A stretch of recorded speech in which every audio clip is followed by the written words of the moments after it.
Hello and welcome everybody to Fargone Racing GT Challenge Season 21 here, and we are at Monza for this one, and it is a new format, a new style of, not Monza, Imola, and we are here for a new style of racing. It's a new format here for the GT Challenge.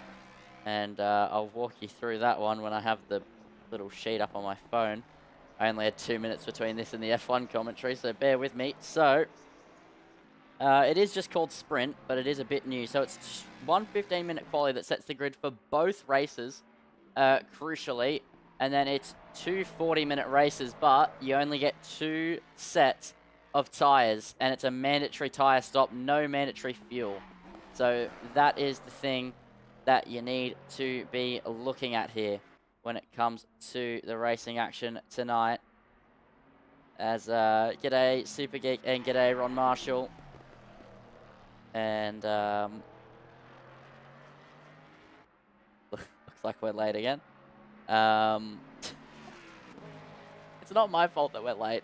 The session just goes off like a minute late usually. So obviously the session has a boot up time.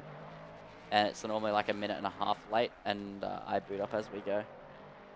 Yeah, g'day Ron. Welcome in to the broadcast, and I'm not sick this week, and it's on Sensational. So for a little bit of context as to why we're missing around. So last week was out at Misano, also in Italy, in the Pizza Pasta land. But I had to stream through the Fargone Racing YouTube channel because I didn't get a stream key off of Munro or Zach O'Reilly. So that's just a little bit of context there for anybody wondering. And yeah, that is why we're back on Sensational this week. But I was also really sick last week, so I was quite lucky it wasn't on Sensational. I had an absolute mare, and I lost my voice halfway through round 2 and basically couldn't speak. But I'm all good this week. And we're good for the racing action. It's going to be a long one, 2 40-minute races. That is going to go on for quite a while.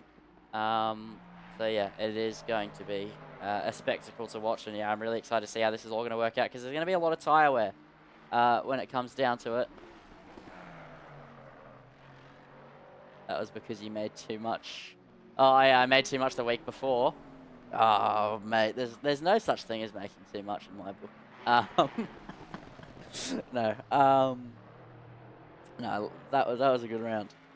Yeah, really appreciative of that one still, and yeah, obviously I don't expect anything along those lines ever, so that just comes as a bonus.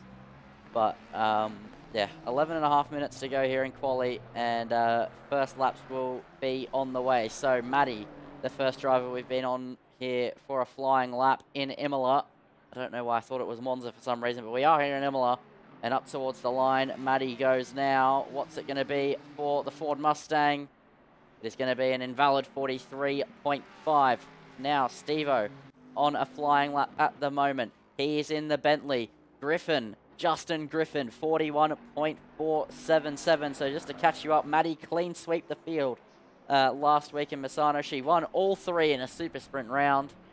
And it was fantastic driving from her. And now she's looking to go what would technically be 4 race wins in a row, maybe 5 if she wins both here tonight. But she's been complaining relentlessly that the Ford Mustang is basically impossible here because it has a big restrictor plate on it that makes it not super quick in a straight line.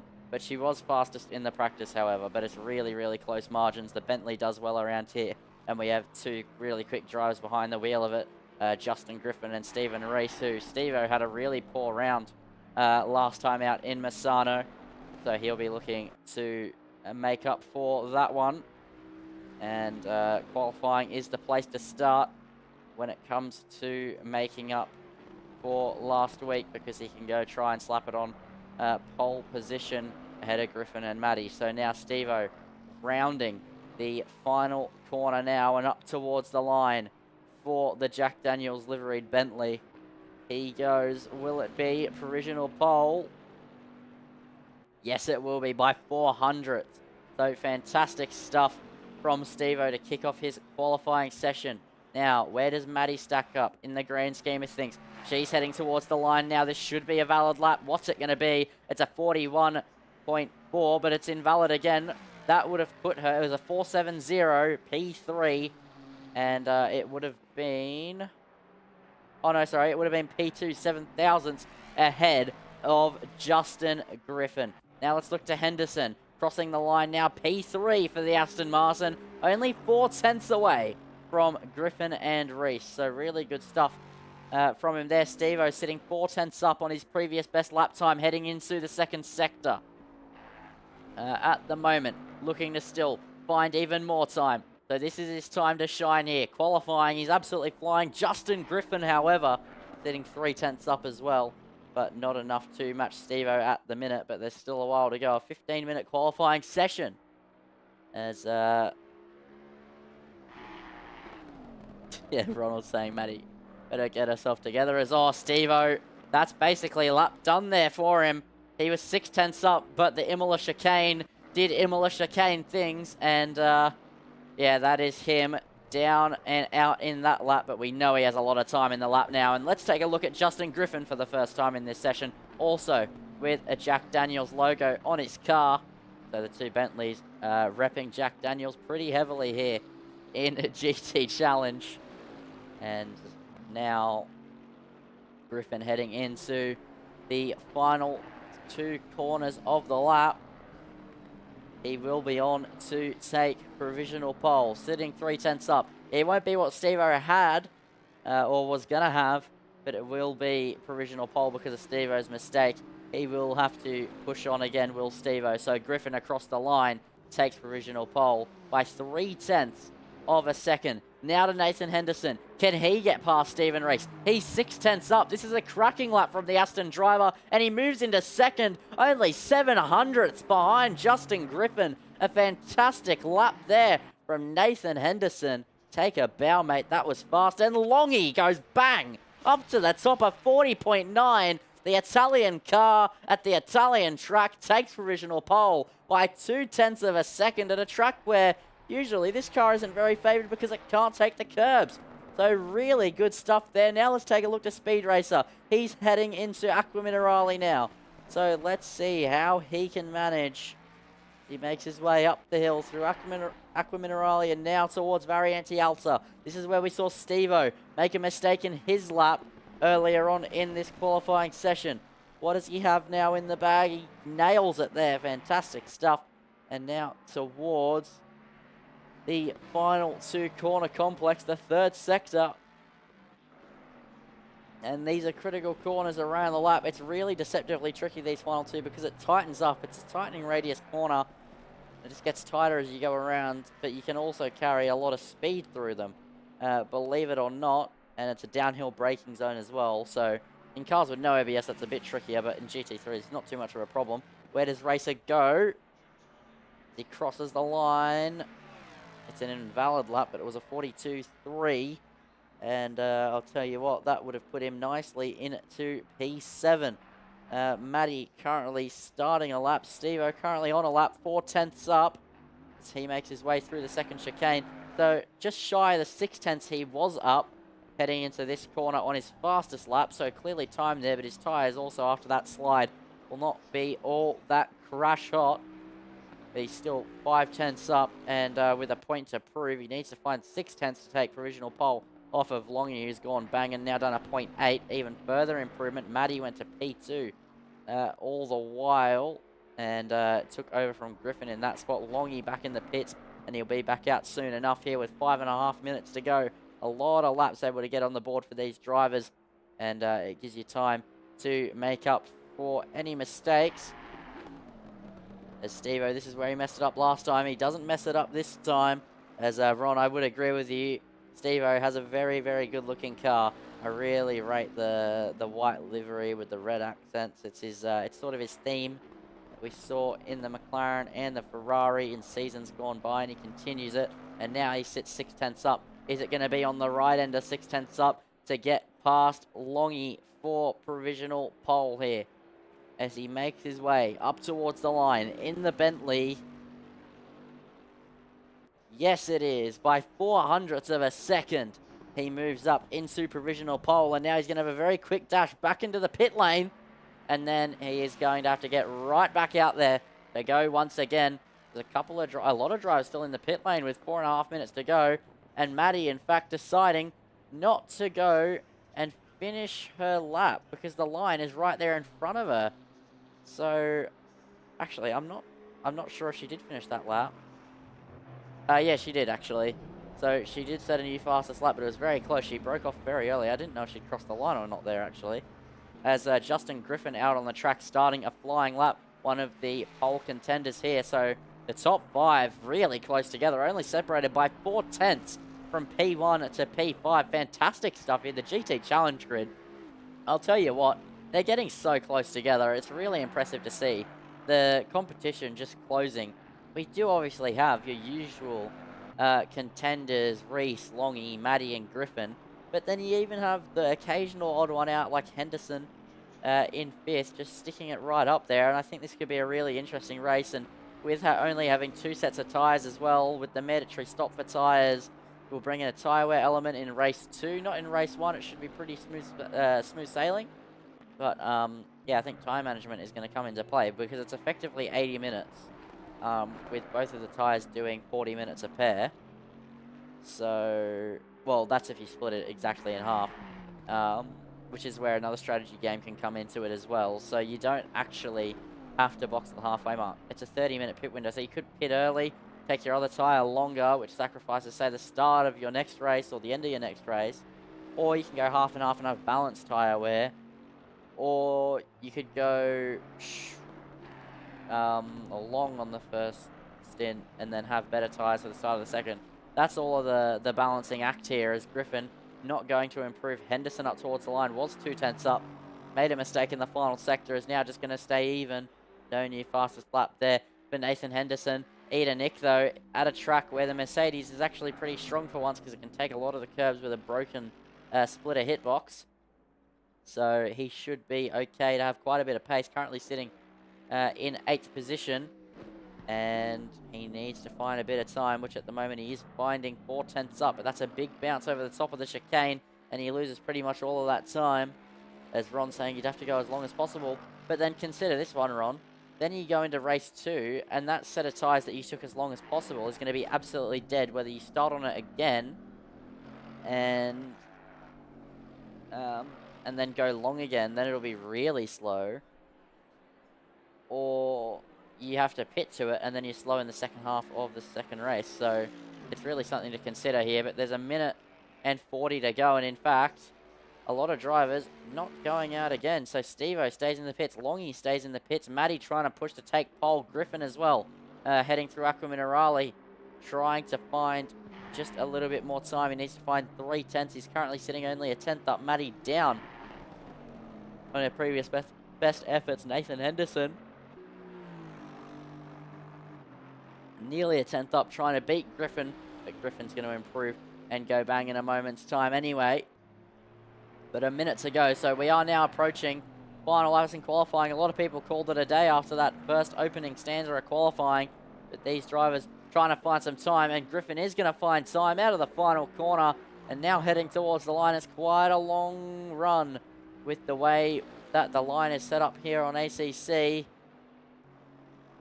And it is an improvement by a couple hundredths, but it wasn't a 0.2 improvement. He was initially looking at Henderson now on one final push lap.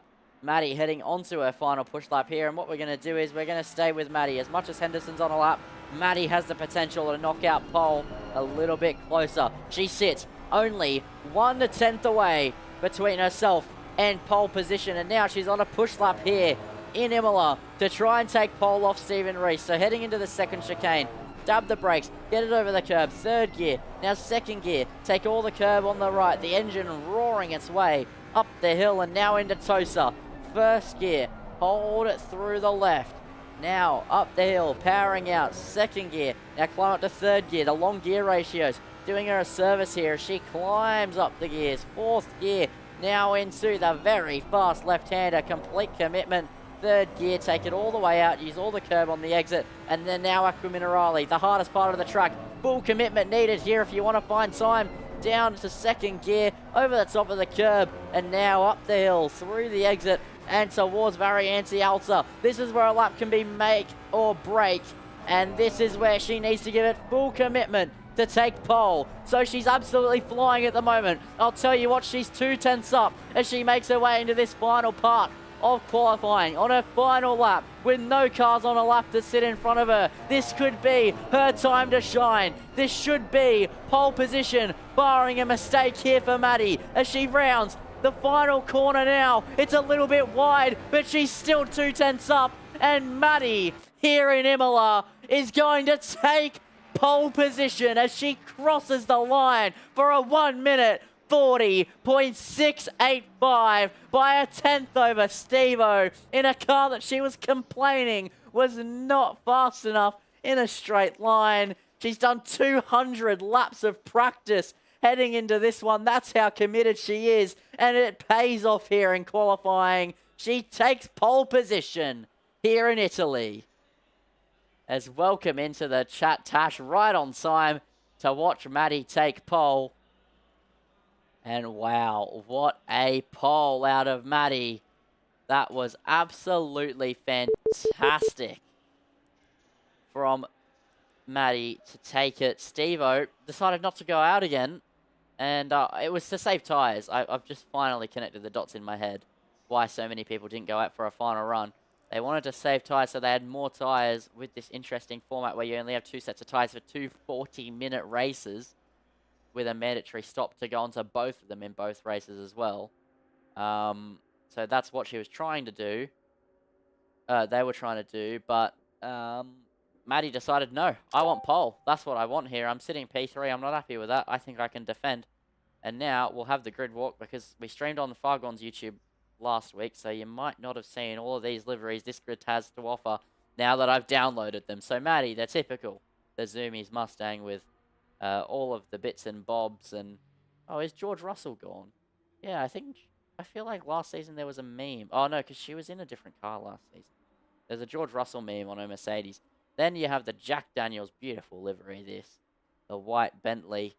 Then you have Longy's new livery, fantastically done there. Then you have Justin Griffin with the Jack Daniels red, like a warrior there on the side. Then you have Nathan Henderson there with the bright green Aston Martin. Then you have a Valentino Rossi tribute livery, as always, for Speed Racer, doing very well in the Mustang this season. Then you have one of a few Lexuses on the grid tonight. In fact, I think there's normally 3. There's only 2 tonight, if I'm not mistaken. I think there was 3 in Silverstone. But yeah, really good livery there. And Eden Nick with a new Challenger out of the BMW. Similar livery though. Then you move on to the Lambo of MJ. Then the McLaren of Bradley. I really rate this livery. I think it's really, really good. And then you move on to the JDM liveried Lexus.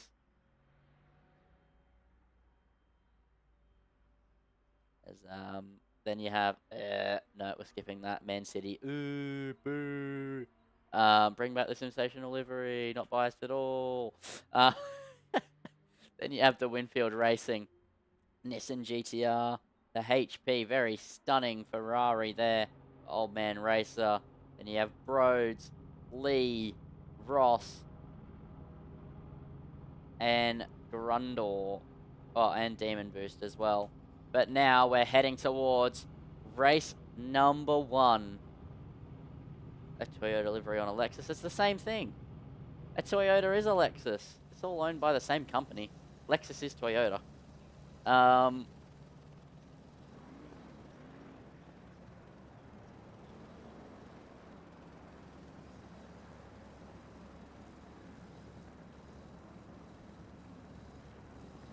So, as we head now towards race number 1 in the Fargone Racing GT Challenge here for Imola, it's round number 4, and it's Maddie and Steve-O on the front row. Who else is it going to be?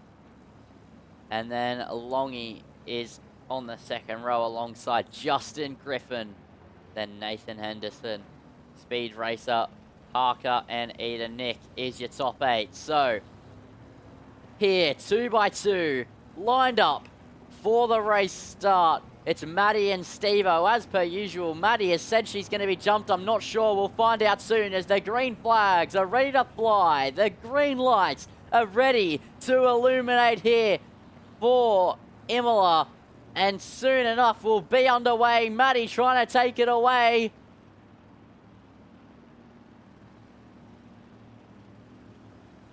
I've misjudged the pause. There we go. We're underway for green flag racing. And Maddie has been jumped off the line just slightly there by Steve-O, who has the outside line though. If Maddie goes late on the brake, she might be able to hold on. She goes down the inside. It's late. She's tapped Steve-O round. Oh no, it's contact between the front row. Steve-O spearing off into the wall. The one time Maddie tries to be aggressive to not lose the opening lap lead. It ends in pandemonium there in Imola with the sausage curbs on the inside. It was always going to be a reality, and Justin Griffin is going to hold on to take the lead. Henderson now moves into second position with Longy in third, Speed Racer in fourth, but Steve-O's day goes from bad to worse.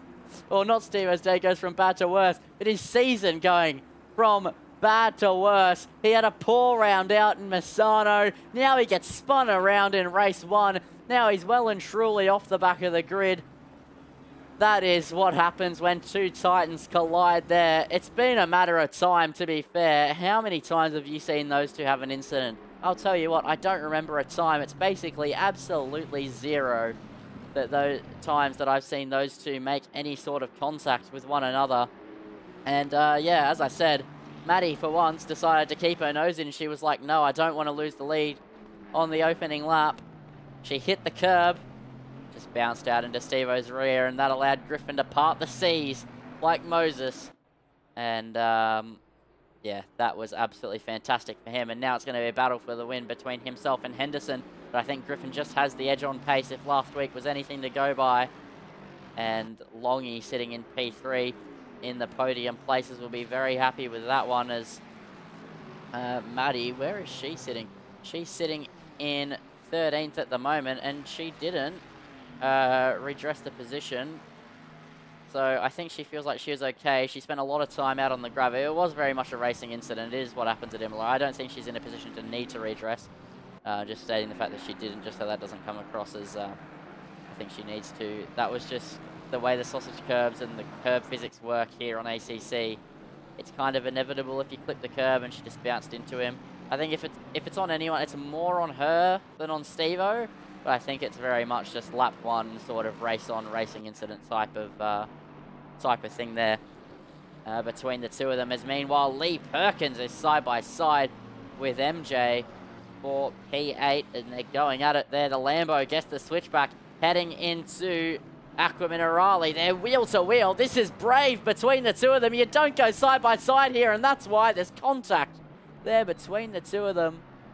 And that is how Lee Perkins holds on, and MJ losing out. And now Tim Bradley joins into this one. As yeah, Super Geek definitely, lap 1 adrenaline is the right way to put it. I'll tell you what, I didn't realize this heading into the 40-minute. Oh, keys, go away. I'm spamming my mouse. My phone's on 7%. I might lose chat here through race 1 at some point. Oh, wait, no, I won't. I'm a genius. I have a charger right next to me for my VR headset. Professional commentary here, ladies and gentlemen. There we go. Plug it in where I normally plug in my VR headset. And then mount it on the VR headset. There we go. Okay, we got chat for the rest of the stream. There we go. Don't have to worry about it in between race 1 and race 2 now. But anyway, it's quite close up the front at the moment between Griffin and Henderson. In fact, that gap only 0.2 of a second as they end the first sector. So I said that I think Griffin has the pace advantage. Maybe not. Henderson holds the fastest lap of the race by 0.3 over Justin Griffin. It's, oh, my phone. Sorry, it just fell off the table. Stressful scenes here in the sensational TV commentary booth, I'll tell you what. But It's a 41.992 to a 41.672. So exactly 3 tenths and 3 hundredths between the two of them. But then Griffin absolutely flying on this one up, and Henderson is down. So maybe Henderson just used a bit too much of his tyre to do that really fast push lap. But the grid's staying quite close together here. There's a bit of a gap from Racer to the top 3. But other than that, look at this train. It's from P4 all the way down to P11. Oh no, P10 before there's a gap from Bradley to Maddie, who's still trying to make her way up, and she has a lot of time. That's the good thing about it not being a super sprint or anything like that. An incident like that, you can brush it away and dust yourself off, as the pit window is open now for the next 30 minutes, but I don't think anybody's going to box super early, as Bogdan in P20 joins in the pit lane. Has a lot of ping though, so maybe best for him not to go out onto the track. We'll see what he does in race 2. I think he was just a little bit late. But yeah, 20 cars on the grid here tonight in Fargone Racing. That is fantastic scenes. I think all around everybody will be quite happy with that one. But yeah, really close stuff here up the front, up the top. As yeah, I don't know about lap 1. That was interesting to say the least, but I think all is fair. It's too late for me to grab a replay now. Anyway. So it is just going to have to wait to post-race if anything is done. But honestly, I think it's just a lap 1 moment.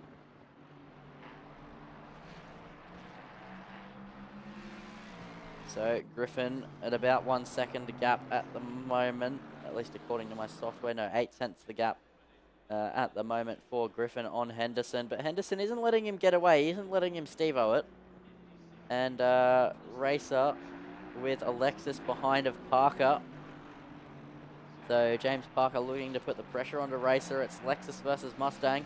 The Mustang has a big old restrictor on it, so it's not super quick in a straight line. Still quick though. The Lexus, however, is an absolute rocket in a straight line. So that is definitely going to be a factor when it comes to James Parker trying to get past Speed Racer.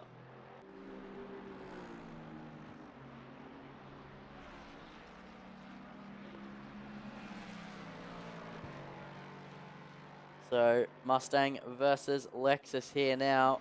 The Lexus has the slipstream all the way now towards turn number 2 and 3, because technically that little left kink they just went through is turn number 1. But no, nothing adieu just yet. So I'm sure that battle will continue on, much as this battle here between Lee Perkins and Ida Nick. At the moment, very close together. That gap only 3 tenths of a second between Lee Perkins and Ida Nick at the moment.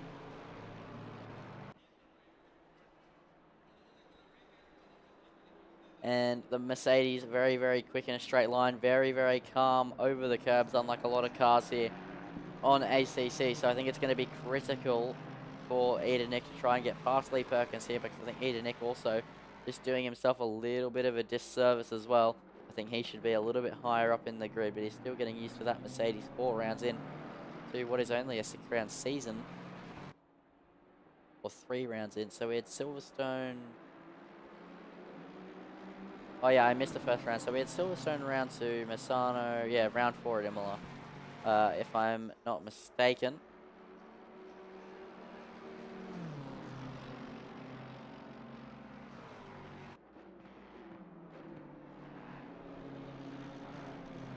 So Griffin still leading the way, and I think Ida Nick might have made a mistake. Perkins gets a little bit more of a gap now. What about Tim Bradley? He has Grundor right behind him as the 48 car slow. Who's the 48 car?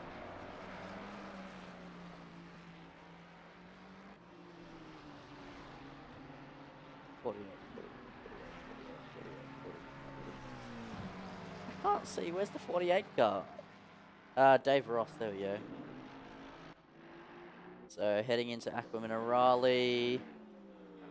Oh, he's just gone a little bit hot there, and then yeah, there we go. It just spun around on him as yeah, that it does tend to happen. As let's see, Tash in the chat think she's just fed up of getting beaten off the line by the Bentleys and pushed a little too far. Trying not to lose out. I hope Steve and Maddie's cars aren't too wrecked to run the field. Do the cars get repaired in the pits? They can repair in the pits. I don't think they'd have much damage from it unless Steve-O clattered the wall as well when he spun off to the left-hand side. Actually, can we do a solid? We can. So I'm not going to use my replay system that I normally have. So just while there's a little bit of lull in proceedings. So here's a replay. Into turn 1, Maddie gets beaten off the line. You are right. The Bentley is quick off the line. The Mustang doesn't get off the line at all. And it's a no fuel stop, so it's just for tyres here, Tash. So Maddie's just alongside the rear axle of Steve-O. And then I honestly saw this coming. I thought she was going to go late because she nearly got beaten off the line 3 times in a row in Misano and held on. Managed to win all 3. So I saw this coming. I saw her lunging it. And I saw her alongside and I thought, oh, she's done it here. They're going to be wheel to wheel. But the sausage curbs on ACC and in real life as well, they're just brutal. And it just bounces her off into Steve-O. She had the space, but flattered into Steve-O. And does Steve-O hit the wall is something I want to see. No, he manages to keep it out of the wall. So Steve-O will probably only have a few seconds of damage. And Maddie as well should only have about 3 seconds of damage. So they won't have too much damage. As now back to the live racing action. But yeah, I think Maddie just went a little bit hot with it.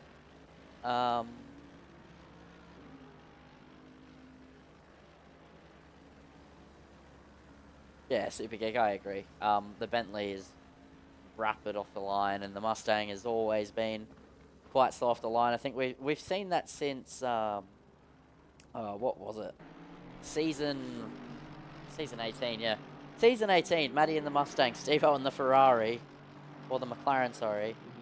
Every single race, those two started on the front row with each other. 1-2, every single race that season. And every single race that season, Steve-O would beat Maddie off the line. So this has been happening for seasons now. It's been season 18 to season 21. It's been 3 seasons of Steve-O or somebody else beating Maddie off the line. I think at some point she's got to start getting the elbows out, which she did in Misano really well, and she nearly made it work. Honestly, if the curbs were updated, like if this was current day Imola and those sausage curbs weren't there, that'd be fair game and it would be race on, and that would have been fantastic commitment there into turn 1 from Maddie. But yeah, just it's unfortunate. It happens. As yeah, Steve-O putting in the fastest lap. Yeah, he is absolutely flying out there at the moment. So fast lap from the leader, Justin Griffin, is a 41.5. Steve-O did. Let's find him on my software. A 41.0, so 5/10 quicker than the next fast lap. And I think the Mustang straight line speed made it even tougher. Oh yeah, 100%. That restrictor plate makes it just so slow off the line, and I don't think top end it's too far. I think it's a fair bit far away from where it normally is. I don't think it's too far away. Oh, that's a switchback there. That's fantastic there from Old Man Racer to get alongside Tobasai. This is for P6, and now he's no longer alongside as the Nissan using its big engine and big form factor to just fly away when you're on 100% throttle. There's quite a few drivers that come into the pits. P13 down to P18 have come in. Steve-O boxed early. I think probably just to get off those tyres from the spin.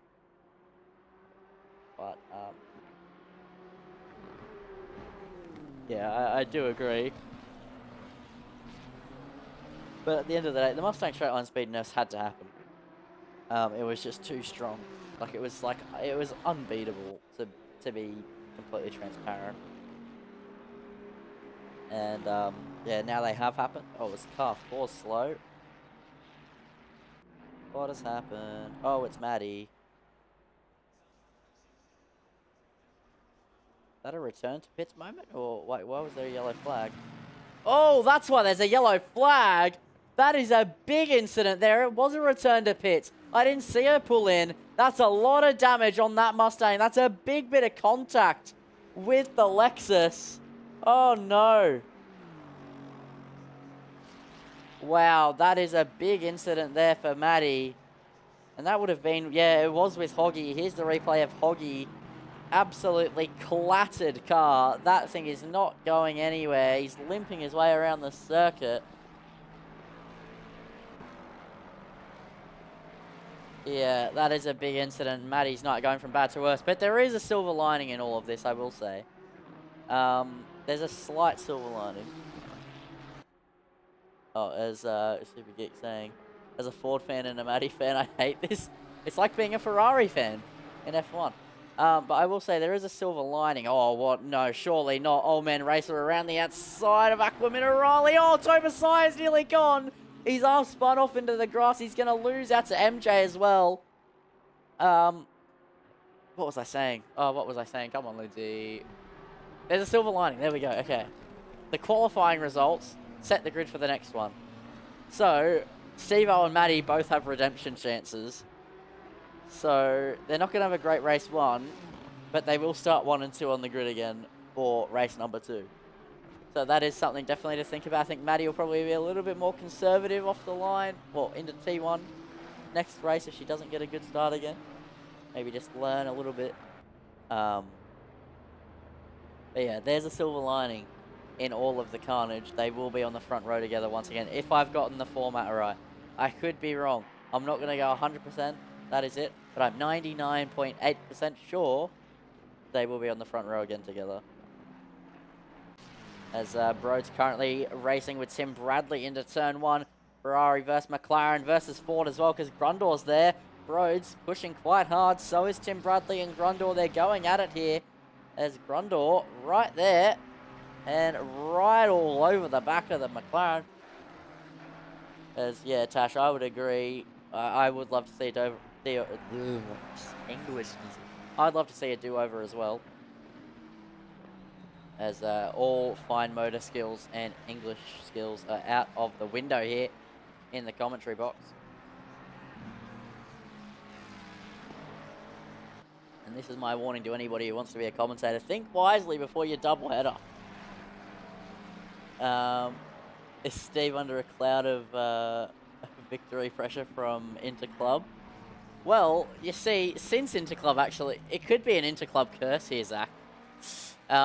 Oh, that's a yellow flag. That is the number 18.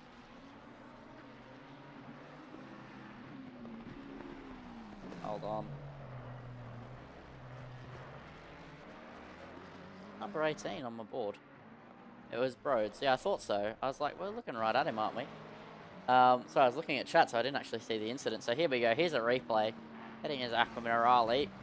Oh, he just gets rear-ended by Bradley. That was shocking there from the McLaren. As, yeah, anyway, what I was going on about, there could be an Interclub Championship curse here, Zach. We could have a problem where if you win the Interclub, you get cursed. Because since Interclub, Steve-O has not won a race, and he has had poor results, and now, as of this race, he's sitting in 15th. He has an opportunity to win again in race 2, where he'll start on pole again, because he got pole in the qualifying, which sets the grid for both. But, yeah, really not ideal stuff for Steve-O since Interclub. So maybe, Zach, you personally don't want to win it.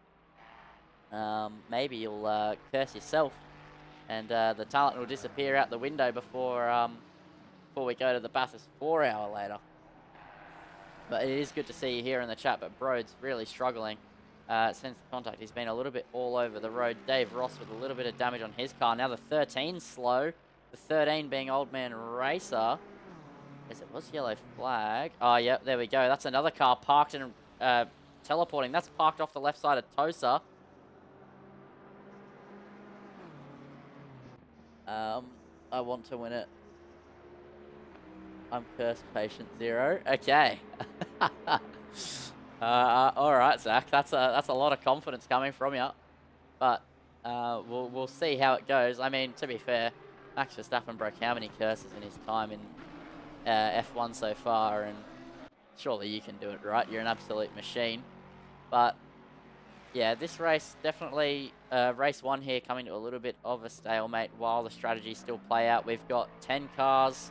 Well, 9 cars. Yeah, 9 cars yet to serve their mandatory pit stop. We've got Maddie out of race 1.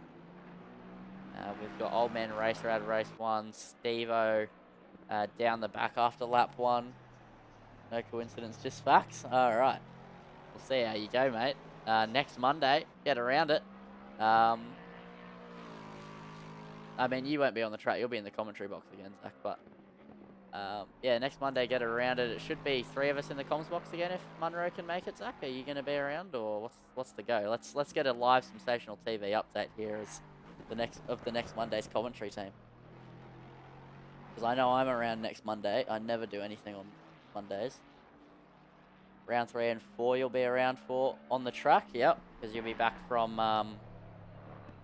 being a little bit further up north. Will you be in the commentary box for round 2?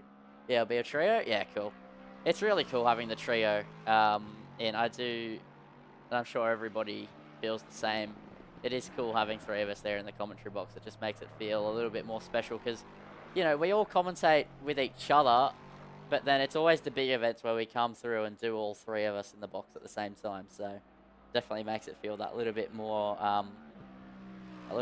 fun.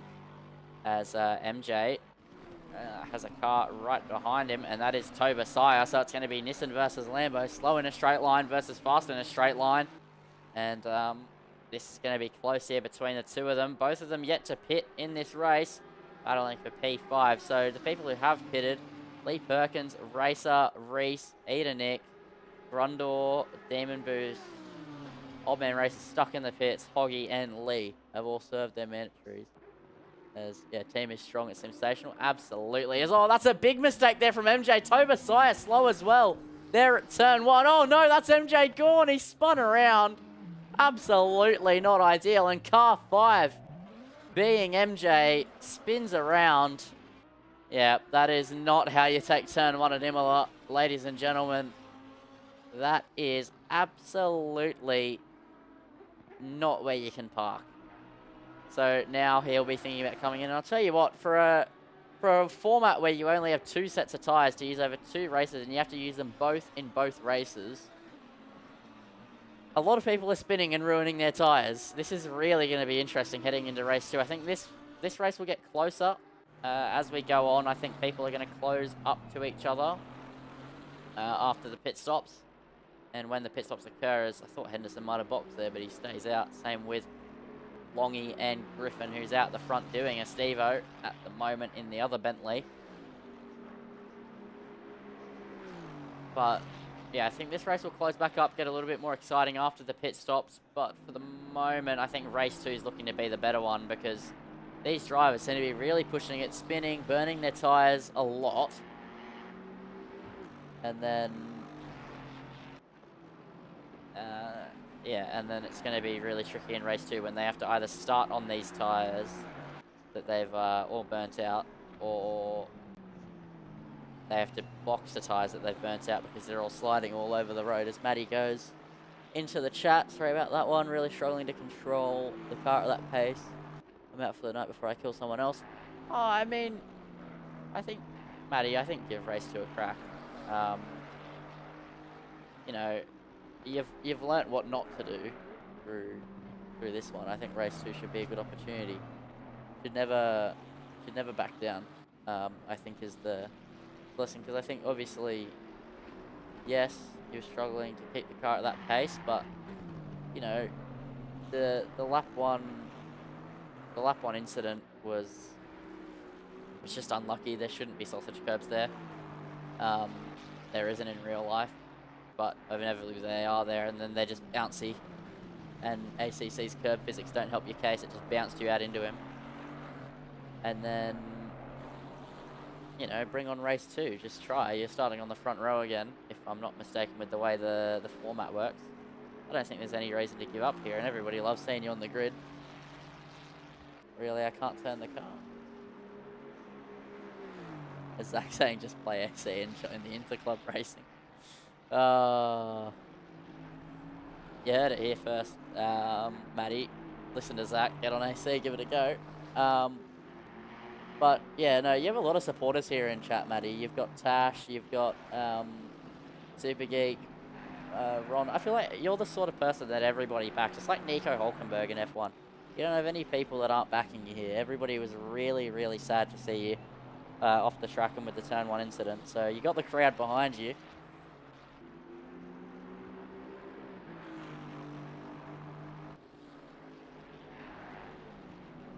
Zach, why have you said Zach?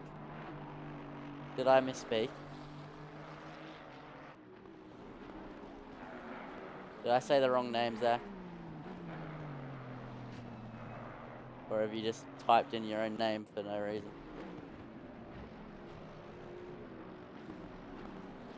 Because I'm also a Matty fan. Well, I wasn't sure, you know. I'm not going to name people who aren't. But yeah, you're also in that list. Yeah, Matty, you've got all the support behind you. Get back in it for race 2. We've got a lot of racing left to be had. There's 15 minutes to go in race 1, obviously. Still in the pits, and yeah, you got race 2. You can't give up early. Get the head down, and you know, if you're really struggling to turn the car, not that it mightn't be ideal for the pace, but you could change the setup potentially a bit.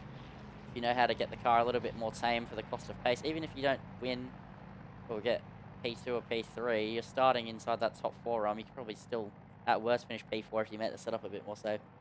Like, there's so many things you could do to try and help your case. As Henderson comes into the pits while battling with Longy in this one, so it's a critical pit stop here in this race. For race number 1, Justin Griffin still yet to come into the pits either. And Tobasai, MJ, Bradley, and Broads, the only other cars yet to pit. As it looks like we have Dave Ross just getting out of the way of Old Man Racer as they head up the hill. As, yeah, he gets out of the way of Griffin as well. Blue flags would be flying.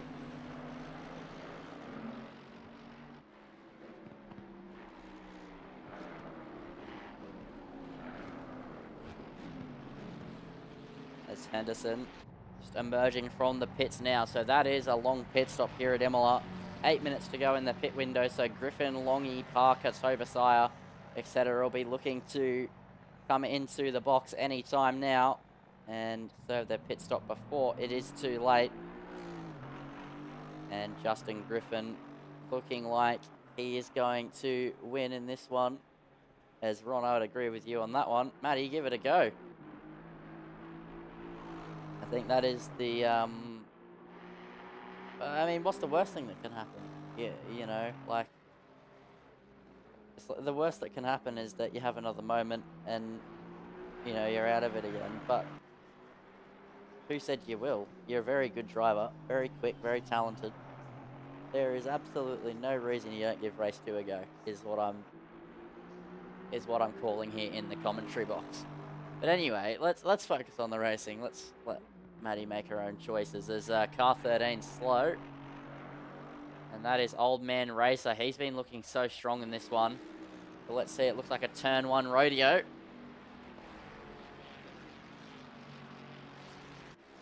I would dare say he's hit the grass on entry or he's hit the sausage curb. One of the two. So into T1. Looks fairly normal on the brakes. Doesn't hit the grass on entry. Sausage curb, bang. Yep, there we go. ACC curb physics take a bow. You've ended someone's race as per usual. But anyway, let's now take a look at Grundor and Demon Boost. Oh no, he's got the lap car of Foggy sitting behind him, who's 2 laps down. So that's why the Zelta on my software is showing funny. But he has 2.9 seconds Demon Boost behind. There are quite large gaps in the field at the moment, actually. Steve Reese and Speed Racer are quite close together, but Steve-O should continue to go further up the field towards Lee Perkins. Bradley now inside the pit lane, making his final stop. So 6 minutes here. The top 6 will be looking to make their pit stops shortly.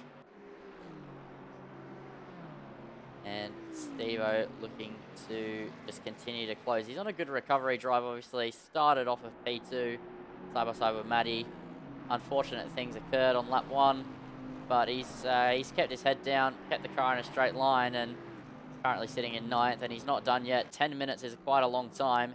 He has 1.1 seconds to lead Perkins. Then he has 17 seconds up the road. So I think realistically, unless the delta for pit stops like Rhodes and MJ get him ahead of them potentially, the highest he's going to go is P8. But after pit stops, it might be higher depending on the delta gap. So of the cars that have pitted, Henderson leading the way, but Griffin has this race absolutely under his thumb at the moment. 10.5 minutes remaining. Let's go on board with Steve-O. As the Bentley, absolutely fantastic on board personally. It's a very simple cockpit, but I appreciate the simplicity. There's so many of these GT3 cars. Like, let's go on board here with like the Aston. It's got like 1 billion buttons. The Bentley has a tiny little button box. That's it. So it is also the position of the onboard camera being on the left side as well. I prefer it over on the right side.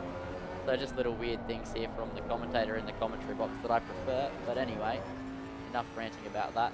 Steve-O definitely closing in on Lee Perkins quite quickly at the moment. So Lee will be having to look in his rearview mirrors right now to wait for Steve-O to come and attack. There'll be a small bit of damage still probably lingering on that Bentley Continental from lap 1 unless he repaired it, which I dare say he would have when he was in the stop. So he should have a 100% pace Bentley here. And now he's got the fast lap of the race with a 41.0. That's 5/10 to the next fastest lap. And now he's got a BMW well within his sights as he heads towards Tosa. So it is the Man City liveried BMW versus the Jack Daniels Bentley, as Tash saying in the chat. Yeah, no pressure up. You aren't feeling to it. Just happy to watch Bentley's battle. Yeah, absolutely, Tash. That's another thing. There's no big pressure here. Surely not. Steve-O down the inside of Aqua Minerale, braking late, getting it done. A great move there. That should be the furthest he can go in this one, but I dare say he might be within the pit window of Rhodes when Rhodes comes into the pits, which has to be this lap or next lap. It absolutely has to be. There's 3 minutes to go, a minute 40-ish lap, minute 43. So he will be in at next lap. So this lap he should be into the box. And he should be all good, then continue to the end from there. Griffin as well will have to be thinking about pitting, but Griffin's heading through the final 2 corners now, as that's an Aston Martin cutting the grass. That's Lee. So will Griffin come in now or next lap? Griffin decides to come in now. So this is crucial for this race. I think that Henderson is outside pit window range of Griffin, especially because Griffin has to put in no fuel, so it's just tyres, same as everybody else. So the pit stop should all be the exact same length. So unless Griffin sped in, which they definitely didn't, it should be home free, but we'll stay with him as he makes his way into the box, up on the jacks now to change the tyres. 7 minutes to go in this one. So Longy takes over the lead. Longy will have to pit next lap. Otherwise, he will not have the time and will get a severe penalty for not serving the mandatory stop. Nobody wants that. So cars closing up. The next car is the 47. That's Toba Sire. Henderson in the 31. Heading round the final corner now. So yeah, this is easy for Griffin. Griffin's already heading towards the pit exit. So absolutely no dramas here as Griffin exiting the pit, and then rounding the bend is the 31 of Henderson with a large undercut. Has actually closed in a little bit as to the gap before the pit stops, but Griffin's still ahead and should pull away once again once the tyres are up to temp. So for Henderson now, it's 1.9 seconds to Griffin with 6 minutes remaining without a lot of mistakes. I think that it should be Griffin's race. And in fact, Steve-O sitting in 3rd position. I know Longy and Parker have to pit, so Longy's coming into the pits now. Parker will be heading towards the pit. Steve-O only heading through turn 1, 2, and 3 now. So, no, sorry. Steve-O sitting in 5th. So that is a fantastic recovery drive from Steve-O. So as much as he could have made the worst of a bad situation after being tagged on lap 1, I think that Steve-O might very well still have a very good result here as Longy and Parker in the pits at the very last possible moment in this one. They are okay, though. They will be penalty free. But yeah, Steve-O giving it a good push. He's heading through in towards Aquaminerale now, and Parker's just pulling into his pit box, so it should be no dramas there. It's about 30 seconds in the pit lane for these drivers. And then back out they go. So yeah, the pit window's closed with 5 minutes to go here in Imola in race 1. And where is Steve-O? He's heading out of the chicane. What about Longy? Longy's exiting the pit, so no stress there. Parker will only be about 5 seconds behind that, I would say. Actually, no, it'll be a bit more than 5 seconds, but probably about 15 seconds. Where is Steve-O? Steve-O's heading through the final corner now. Parker's away from his box. This is going to be actually really close. Parker heading towards the pit lane exit. There's the end of the pit building. He's still got a bit to go. Where's Steve-O? He's heading through the kink. Here goes Steve-O. Steve-O's up into P4 from that one. Longy a little bit too far up the road, but Steve-O pitting early after disaster has driven his own race with absolutely blistering pace. Henderson, though, did steal the fastest lap by 400s, but blistering consistency, blistering pace, basically fastest lap every single lap of the race until now, where Henderson took it away.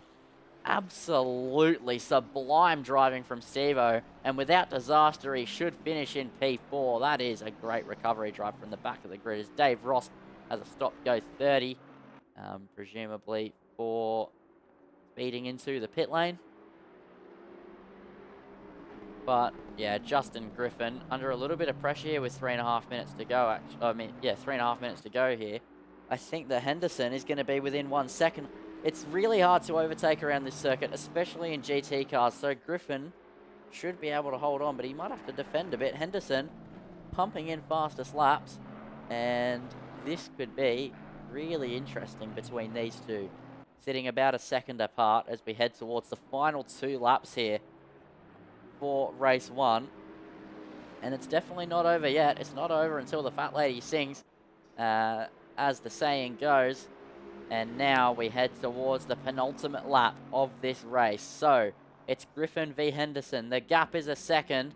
Griffin shouldn't be too hard pressed to hold on, but he has to stay without a mistake. Otherwise, Henderson could capitalize. He has the fastest lap of this race, does Henderson, and he was faster the last lap round by a significant margin. So he's really got that Aston wrapped around his thumb.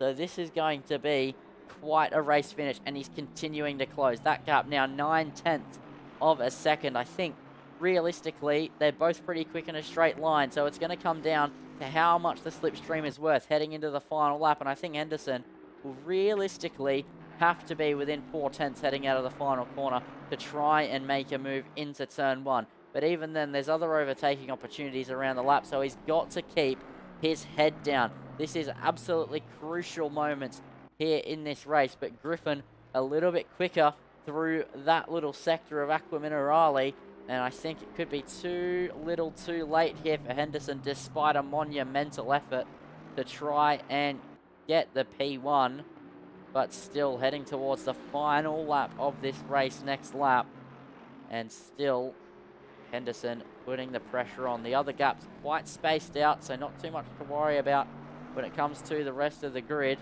as I think a lot of people had incidents in this one. Almost, I want to say half the grid probably had a yellow flag for them, or at least a big slide at one point or another in this race. But here we go. This is the final lap of race 1. Griffin from Henderson. 7.5 tenths is the gap that separates them into the turn 1 braking zone. So Henderson, I think, might not get it, but Griffin just has to bring it home without a mistake, and he should be home free. So So Griffin, just keep the head down and you should be all right. Henderson, though, fast lap of this race. 5/10 quicker than than Griffin's fastest lap. So Hendo, absolutely a rocket ship at the moment. But yeah, 7/10 the gap as they head now in deep into the middle sector and towards the third sector. And Griffin has driven an absolutely superb drive, taken advantage of a moment with Stevo and Matty on lap 1. Parted the seas like Moses, took P1, had Henderson behind, pulled that gap out a little bit, nearly undercut, but held on the pressure through Variante Alta for one last time here in race 1. It sets the tone, it sets the bar he's been setting for himself so high. He drives absolutely superbly, week in, week out, and if it's not one Bentley, it's the other, as Griffin rounding the final 2 corners now in the Bentley Continental. He's driven a superb race, and he's going to come home victorious after 40 minutes here in race 1. He makes his way across the line, and that is a race victory for race 1. Henderson take a bow. It was a good comeback effort to try and close in, but still just a bit short. 7.5 the difference between himself and victory. Longy will come home in third for a podium, and Stevo, with the drive of his life, gets P4 from the back of the grid after turn 1. That was a great effort. Lee Perkins will come home in 5th position with Speed Racer just in behind. Parker will come home with P7. Nick making his way around the final corner and out of the final corner now for P8. And yeah, what an absolute race that was between the top 2. And we'll now have another run at where Stevo should start on pole based off the first quali, like I believe it is. And then depending on if Maddie's jumping back in or not, she will be P2. If not, it will be Griffin alongside Stevo, I think, or Henderson, one of the 2. Or could it be Longy? I can't remember. It's one of the 2. That's all I remember. But yeah, great drive from Stevo. Great drive from Henderson and Griffin as well. You can't discount anybody inside that top 8. 40 minutes with a race like that. That was absolute carnage. So good to see that everybody, well, not everybody, but most cars held up okay. Steve will be P1, Longy P2. Yeah, okay, I thought so. So yeah, your final results from race 1 is Justin Griffin from Henderson, Longy, Reese with a recovery drive, Perkins, then Racer, then Parker, then Nick, then Tobasiah, MJ rounds out your top 10. Then you have Grundor, Demon Boost, Bradley, Broads, Hoggy, Ross, Lee, Old Man Racer, Bogdan, and Maddie is your final finishing order for race number 1.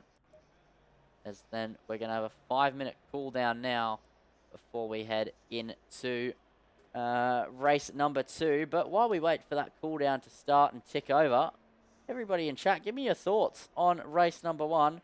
There wasn't too much wheel-to-wheel action, but definitely a lot of strategy going on, a lot of moving pieces that I didn't particularly see going on, especially Stevo. He snuck up there. Give me your thoughts on that one, everybody. That was pretty good.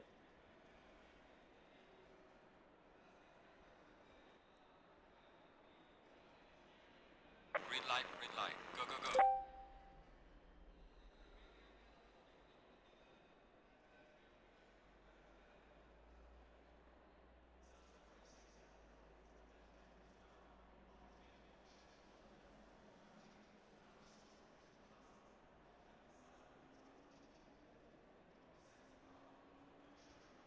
As we will be right back just after a warm-up or cool down before we go into another 40 minutes. As Tash saying, Project Lap 1, incredible recovery. Make a great drive to survive drama episode. Absolutely. So, I'll see you all again in about 4 minutes. Race number 2.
As hello and welcome back, everybody, to Fargone Racing GT Challenge Season 21 here. And we are heading into race number 2 of 2 here tonight. And it is 10:11 p.m. This race should take us to about 10:55-ish once all is said and done and the broadcast had ended. But yeah, we have Stevo off of pole position for this one. Then Longy, the absence of Maddie on this grid, unfortunately, but she is watching along. And she gets the viewer experience of a tired Lindsay on a Tuesday night after doing back-to-back calls. No, I love doing this. I don't know. I feel like sometimes I jump on the Tuesday night and I have like unlimited energy, and I can go through the F1 and Fargone and be chill. And then other times I'm struggling a bit. But today, I mean, I think it's just been more looking at chat because the gaps are very big. I think that's the one thing that's a little bit tricky when it spaces out. That's when it becomes a bit more tricky to do the back-to-back. But I think race 2 definitely has a lot of potential because we already had a lot of close battles with just a lot of spins. Imola catching out a lot of people. As Stevo making an appearance, as Maddie saying much more chill watching. I have seen Stevo drunk drive himself out of wins before, so you never know. Oh, Tash. That's uncalled for. That's why Stevo's put the frowny face. But, yeah, when it spaces out, it's a bit more tricky, especially being solo in the box. But then when you get a good race, which I think race 2 definitely has a lot of potential to have, with Stevo back at the front, with Griffin starting in 3rd and Henderson looking to make it back-to-back podiums as well. I think that there's a lot at stake here. Different tyre wear as well, different strategies. This is going to be good. As Tash saying, it also depends on how many battles, right? Would make it easier as a car. Yeah, 100%. Tash, that's what I'm trying to say pretty much. The more battles there are, the easier it is. The more it slows down, the more tricky it is. I think when you have a co-coms, it's not exactly the same. Sometimes if it slows down, it actually can be a little bit easier. But when it's Tuesday late night and one of your co-coms has family night and your other co-coms has work in Queensland and then a different league, like it's just the way it goes. And I don't I'm not bothered. You know, other people have other stuff. But anyway, let's get in the zone here, ladies and gentlemen, because it's race 2 time. 40 minutes ahead of us once again. It's Stevo and Longy on the front row together. Then Griffin and Henderson, the 1 and 2 finishers on your second row. So the Bentley looking to get a good start as the green lights, the green flags are ready to fly. The green lights are ready to illuminate here in Fargone with so many unknowns about the strategy, about the pace of so many drivers, the tyres being the key thinking point towards this one as we get ready to go racing for green flag action. Green light. And we are underway for racing action as Stevo does get off to a good start. Longy is just going to slot in behind, but here comes Justin Griffin on the inside of Longy. They're neck and neck into turn 1. It's almost a carbon copy repeat, but this time Griffin clobbers the curb and doesn't get shot out by it, and that was a fantastic start from Justin Griffin. In fact, he's trying to get on Stevo here. He's all over the back of Stevo. The 2 Bentleys going at it. Meanwhile, further down, here's Hoggy on the outside. It's Tim Bradley sweeping the long way around, holding onto the place. That is Eden Nick a little bit wide there. Now he's under pressure from MJ, who's trying the outside line. Then here comes Lee Perkins with the cutback alongside MJ, who's tumbling down after trying to get a run on Lee Perkins as they go absolutely wheel to wheel up the hill. Here comes the 55 car down the inside of the Lamborghini, and now here comes the Lexus of Hoggy. MJ getting absolutely rorted here on lap 1. He's falling down the order like a stone, and Hoggy, the long way round of Aquaman O'Reilly, gets it done. Now what about Broads? Will he get a good exit? He does, but it's not enough. Oh, that's a crash up the back there for a few cars. That is Dave Ross, that is Grundor, and it was Demon Boost slow as well. up the back. That was a big moment. Let's get the replay here on lap number 1. That is disastrous there. And the Aston of Lee got caught up as well. So this is what happens. Imola lap 1, heading into the trickiest part of the circuit. Oh, yeah. Yeah, that is really unfortunate. Lee, good to avoid that, as well as the other Mustang. Good to avoid that. That is really, really tricky there.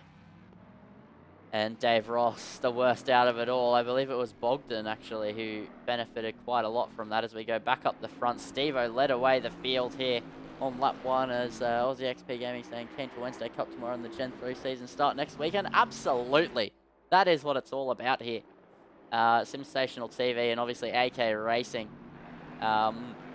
in collaboration, bringing all the action from everywhere we possibly can. We've got Fargone, we've got Interclub, we've got Wednesday Cup, we've got the Gen 3s, the other new AK series that's in the NASCARs, the Sprint series, the Sprint Cup series or something along those lines. And then we've got the occasional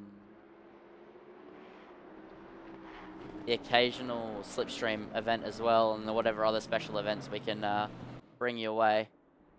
So I think that is definitely what we bring to the table, and it's absolutely fantastic. It's the first time racing in both, mate. It is going to be a reality check, I think. The Wednesday Cup, pretty tricky car to get around a circuit. So, and also just the quality of the drivers is so high.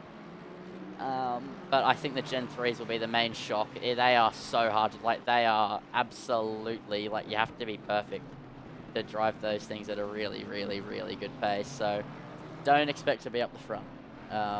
If I had to give one piece of advice, if you've sim raced a lot, even if you've sim raced for like 10 years or more, expect to be in the mid pack or down the back, because the competition and the car is just so hard. So that is my bit of advice for you. Yeah, and then also you have Interclub on Monday, in between Wednesday Cup and the first round of Gen 3s again. So yeah, a lot to look forward to. Yeah, Wednesday Cup again as well between that. So yeah, a lot of racing to be had here, and Fargone on the Tuesday for Sensational as well. So yeah, a lot going on here, and a lot of events starting back up, a lot of events continuing. And Zach O'Reilly is the man to ask in the chat at the moment. But anyway, there's a lot of battling going on, and Longy at the forefront of it. He's trying to put the pressure onto Justin Griffin. He lost that on the opening corner of the circuit, on the opening lap. And now he's going to try and take his P2 back, and he's all over the back of the Bentley.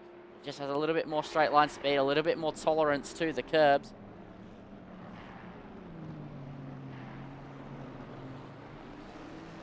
And Longy just dropping off there. Yeah, that is the strength of the Bentley. Just the curbs and the acceleration is absolutely monumental.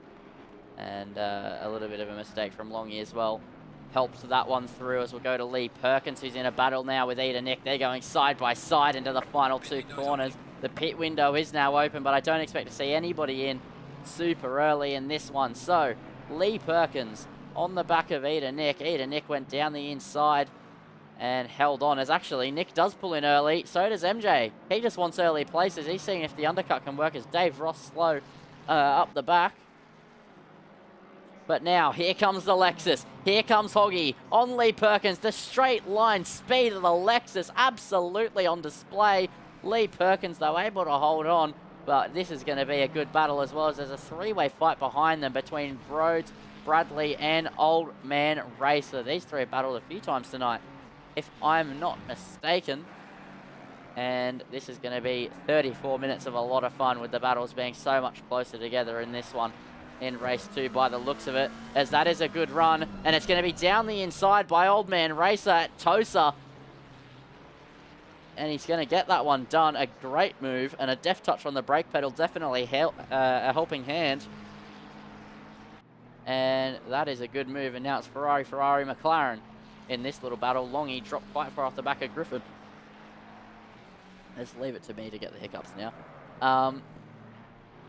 as Lee Perkins has Hoggy still right up behind him. So let's go over the rear wing of the BMW.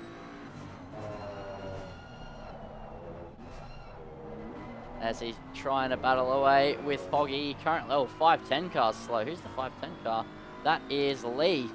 So let's grab a replay if we can. Oh, yeah, Lee in the wall. So let's go back 30 seconds through turn 1. And no, this is the second chicane. There's the gravel, but he rejoins. I thought that might have been it. I thought he might have dipped a tire and just gone, but no. Aston holds on. Oh. Oh, wow, that's a very potentially hardware issue there.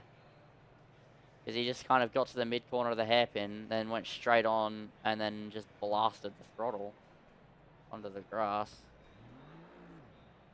And now he's reversed back out onto the circuit. But anyway, he's back and going again. I'm thinking potential hardware issue there. That seemed like a very unnatural sort of incident.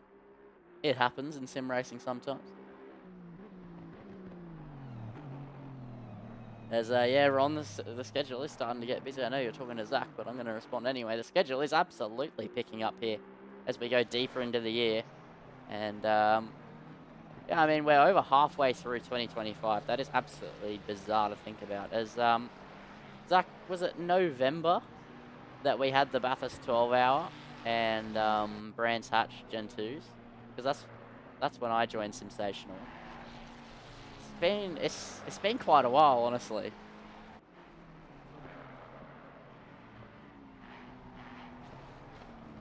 Was it? I think it was November that 12-hour was on, or was it the start of the year? I can't remember. No, it was end of last year at some point.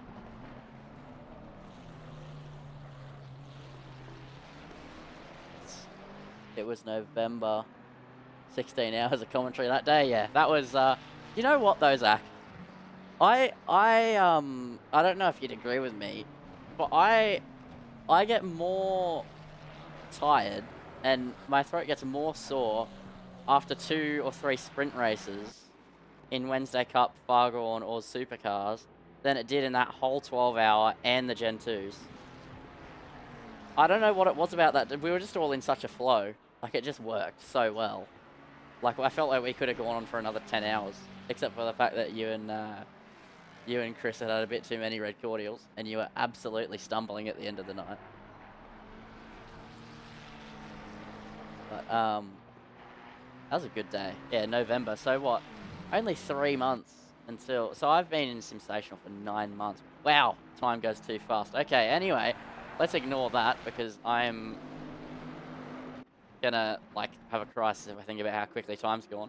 But anyway, this is really close here in the top 3. Griffin and top 2, Griffin and Stevo, really close together. And yeah, this is absolutely fantastic stuff between these two. And lap markers really not helping Stevo's case at the moment. And yeah, Griffin really flying. Fast lap of the race, 41.390, and he just can't seem to navigate these blue flags. There we go, the Nissan getting out of the way of both of them. Griffin's made a mistake there. That's a mistake from Griffin, heading through the final 2 corners. So that allows Steve-O a little bit of breathing room, but not much. And the good thing is it's Bentley v Bentley. There's no car excuses here. This is absolutely driver talent and driver talent only. Steve-O with the recovery driver of the night. And the drive of the night. We haven't had the end of race 2 just yet, but I'm going to say Steve-O's drive from the back to the almost the front is going to end up being the drive of the night. But it's the drive of the night so far, and then now he starts off pole, and now he's leading this race quite comfortably. Well, not quite comfortably. He has Griffin right behind him. So if he can bring this one home, that would be actually quite a successful night, considering the night he could have had. But Griffin isn't going to make this one easy. Actually, and that's why we rest you up for the small ones. Yeah, this is going to be absolutely incredible stuff to end out the night. I'll tell you what. I feel like this is it's probably my favourite slot. As much as I'm more tired at 10, Fargone's definitely my favourite slot. I like just commentating at 10:30. It's fun. It's just a little bit more relaxed. And I know I don't have to worry about anybody sneaking up behind me or barging into my room while I'm mid-sentence. But anyway, Steve-O leading this one by 7/10. Broads as well in a little bit of a battle with Bradley. And Old Man Racer just there as well. Old Man got a good move earlier on in this race. And Broads has stayed with him. So, yeah, this is... Oh, that's Broads. Very snappy.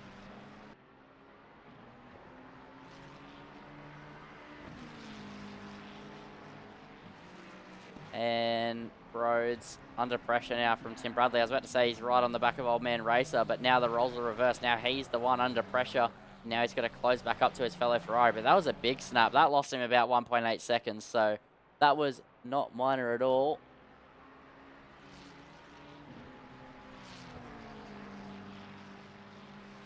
I'm off to sleep, viewers. Good night. Lindsay, enjoyed commentating at 10:30. When you enter the real world, you appreciate getting time to commentate at all. Okay, Zach. All right, old man.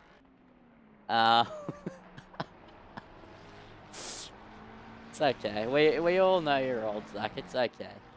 No, you make plenty of time to commentate. I probably I commentate the same amount of series as you in a week because I do the F1 and I do Fargone. In fact, yeah, I do 2 comms in a week, unless I do Wednesday Cup or Intercross. And you do Wednesday Cup and Gen 3s. So it evens out here, Zach. I don't want to hear it, mate.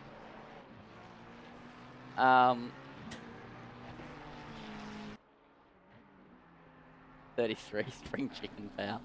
Yeah, mate. It's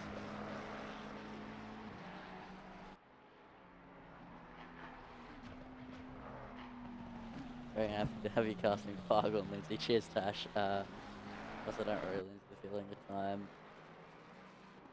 Passing goes quicker. Get older. Oh, existential dread on a Tuesday. Oh, mate. Okay, Willie shelf stack. It's Coles. Just for the brand identity. Can't be having people say I work at Woolies if my manager sees that I'm cooked. No, but jokes aside.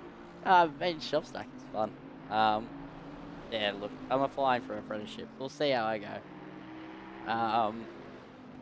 Next year if I get accepted into an apprenticeship and then I get home and I go to do a commentary and I'm like falling asleep in the box, Zach's gonna get in the chat and absolutely be up me.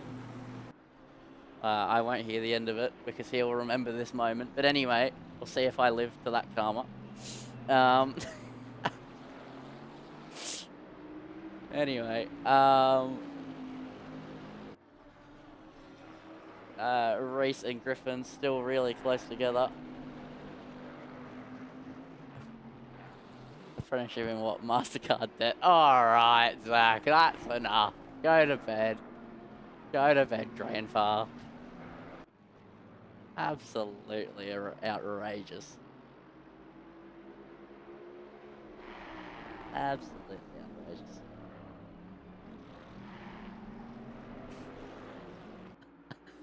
Oh. See you, Carl. See Zach. And that is the professional environment here at Sensational TV. Absolute respect. Up, up and down the Coventry team. Jokes aside, love the banter. But anyway, this is the closest they've been here up the front. Griffin well within the slipstream of Steve-O as they're dragging their way towards turn 1. The fellow Bentley punching a hole in the air, and Griffin's close, but not close enough. So close there to trying to make a move, but not quite close enough to go late on the brakes. And that is the nature of that turn 1. Unless you're fully alongside, not really a great idea to send one up the inside with 25 minutes to go. Maybe if it was the last few laps, sure, but yeah, not yet. Not yet. It's not the right time.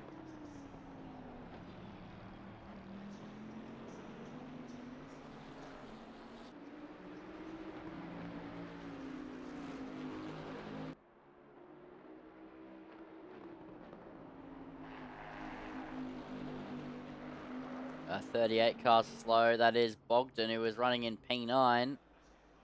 That is a lot of damage.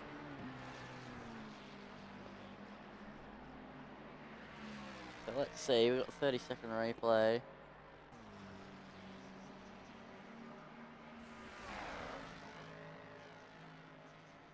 Just grass on the entry, all over the road. Oh, wow. That's a new one. Hardware failure? No, he just drove out on the grass, then corrected that just went straight with no brakes. Yeah, that's another one where I'm going to say probably hardware. But anyway, back up the front. Steve-O and Griffin close together as Maddie's saying it's as if slipstream is broken at Imola. Such a long straight, but it's so hard to get past. Yeah, I know. It's so bizarre because, like, it's the exact on the F1 game, right? Or I've league raced Imola many times. It's like the slipstream is so powerful. Like it's basically is Griffin showing the nose. The slipstream's so powerful in the F1 game that it's basically impossible not to overtake. So you don't really have to go wheel to wheel into turn 1. And if you do, it always ends up in an accident. Whereas on this, you get the slipstream, you get right there, but you just can't close enough to get alongside. It's so different to what I'm used to. But I know Imola is really hard to overtake on this game because of league race, so it's not fun.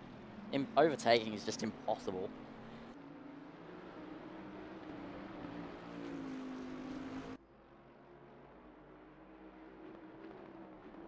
These two getting really close at the moment. Griffin just pushing Reese through certain parts of the track, but then Reese extends out a little bit.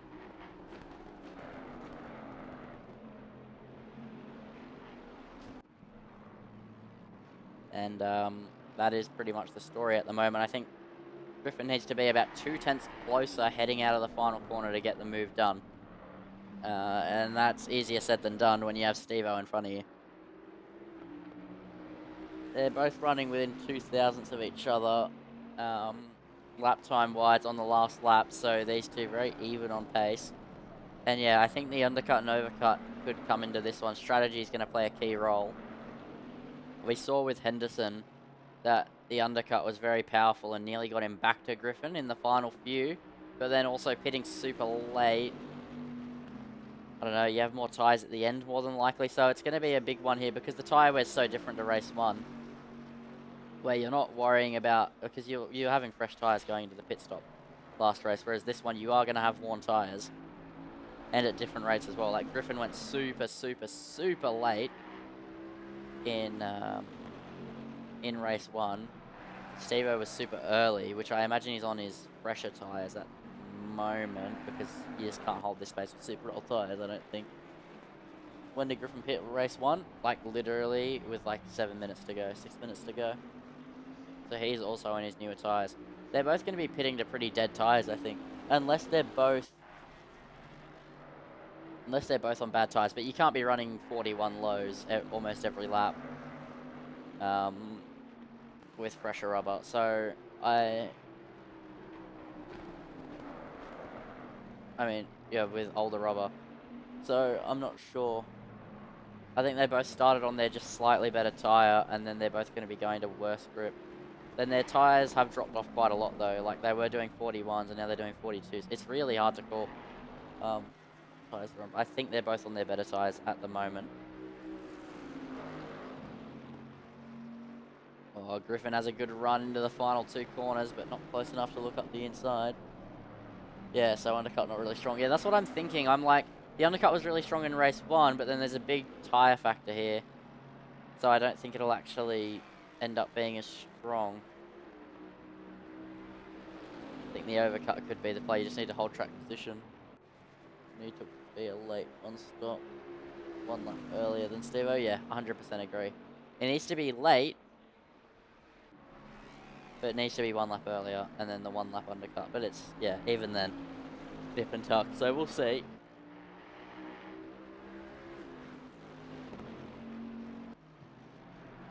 As into the fast chicane they go.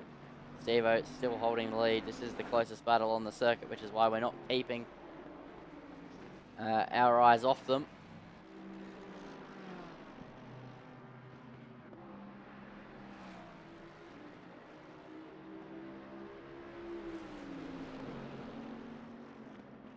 These two really pushing each other to new heights, and I really like that it's 2 Bentleys because, you know, I feel like in previous seasons there's always been a car chatter, but we all know like the drivers are the key factor, obviously. That's always the case. Oh, as Griffin has a great run. This could be a chance here. He's pushing. Oh, voice crack. Career over. Lindsay. He's pushing Steve-O into the chicane. He's pushing Steve-O into the chicane is what I was trying to say. It's not that hard, man. God damn it. That probably came through really well on the mic as well. Because, like, my voice, like, squeaked.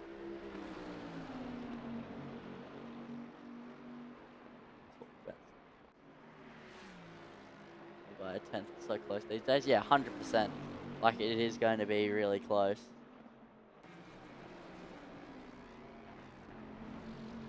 As Bradley has picked up a drive-through in the McLaren as, oh, here comes Griffin. That's a really, really good run.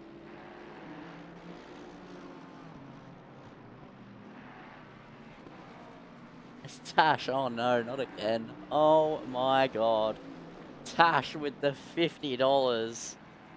Keep at the grind, Lindsay, real talk, even though for most retail workers it's so valuable just to do something and have spare money to spend on opportunities when they come up. Never mind voice crack, I want my money back. Wow.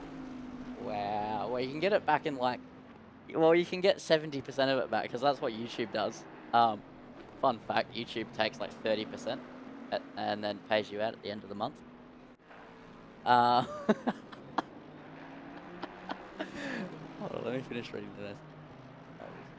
Yeah, 100%. Thanks so much, Tash. Like, again, like, yeah, I don't know what to say. I never know what to say. Yeah, Griffin is absolutely flying, Matty. But yeah, thanks so much, Tash. I really appreciate it. And, yeah, look, yeah, I don't know. I'm so bad, like, when it comes to things like this. I never know what to say. 30%, yeah. Yeah, it kind of does, but it's also, you just expect it, like, you learn to know it's coming type of arrangement. But, yeah, I mean, 30%, I mean, it's a bit, but it's also not much at the end of the day. Like last week when, well, not last week, the week before at Silverstone, it was like 140 all up, so what, 30% of that? Just over $30, about $45. Like, it's still 95. Like, it's a lot, but it's not that much type of arrangement, I think. But yeah, thanks so much. That's literally the only statement I can like say. I appreciate the support, and yeah, I mean, I'm obviously gonna care. Oh, Steve-O! Oh no! I look away from my screen and I look back and he has a drive-through penalty. Stephen Reese, with the pressure of Justin Griffin pushing him, has gotten a drive-through with 10 minutes to go in the pit window, 15 minutes to go in the race. Oh no, track limits.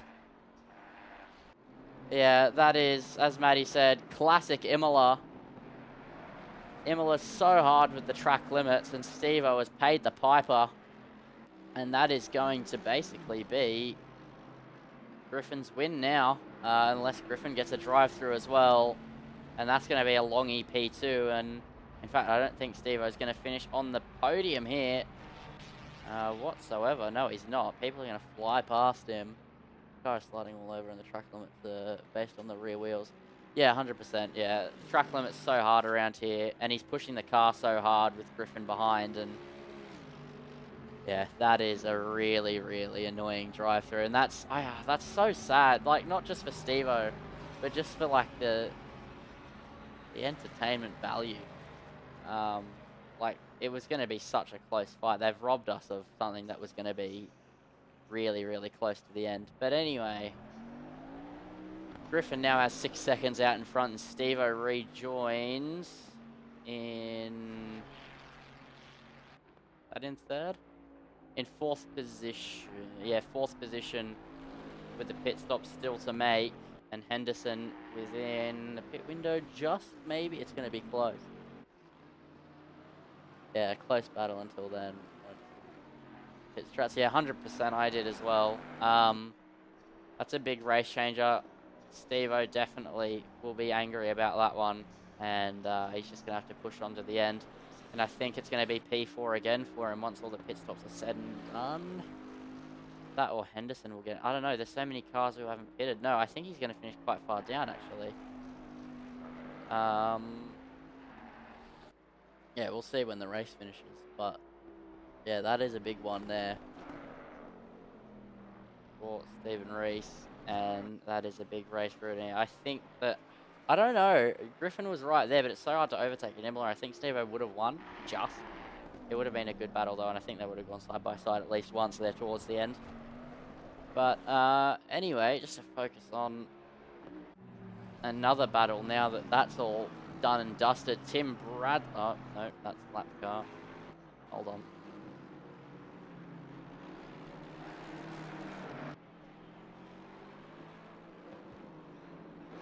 Sorry, quick sneeze break later. Edenick and Lee Perkins looking to go at it at the moment. P10 and P11, the closest battle on the circuit at the moment, I believe, because Tim Bradley behind Henderson, but that's a hit and not hit scenario as Griffin pumps in the fastest lap of the race. Steve-O saying what an idiot, probably about himself. It happens, Steve-O. I don't know. The track limits are hard at some tracks on ACC. And you were pushing really hard. You and Griffin were having a good fight. So yeah, definitely frustrating. But you know, you'll get them next week.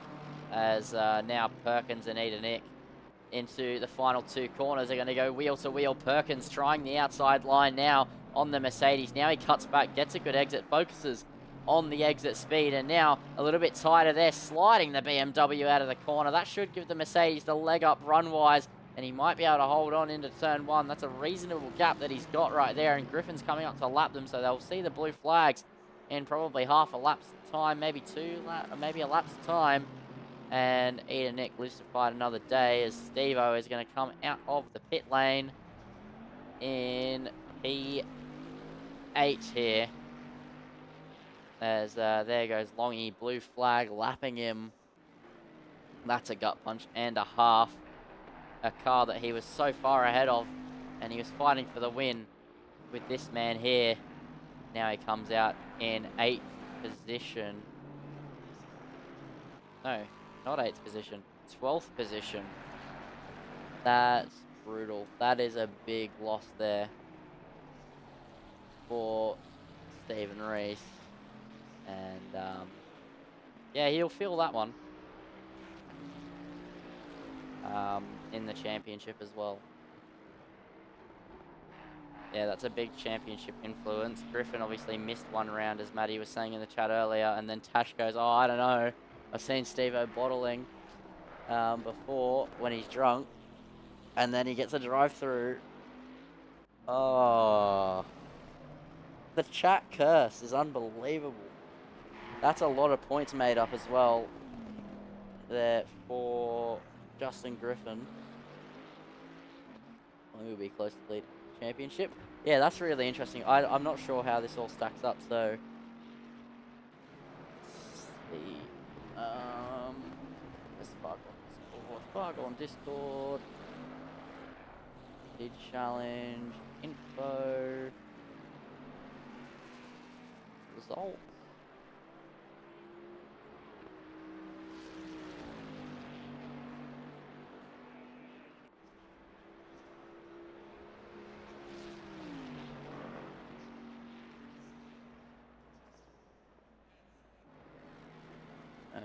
Result. I don't know. I can't see the stand. He's 60 points back, so he might. Yeah, this is going to be interesting. I think it depends on who he's in the pit window of as well here.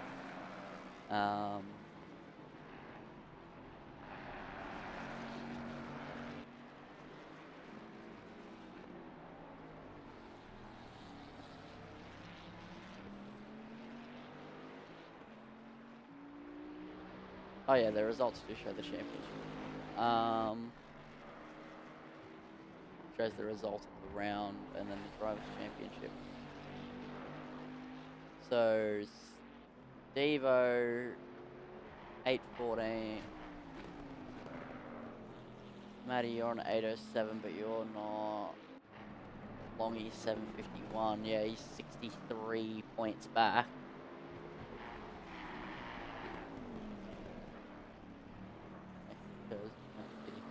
Yeah.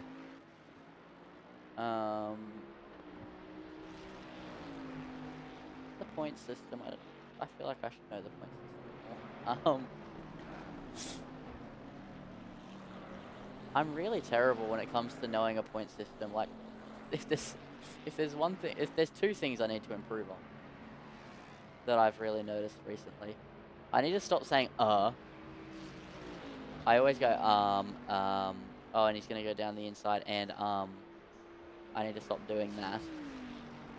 Now that I've pointed out, everybody's gonna notice. But also, I need to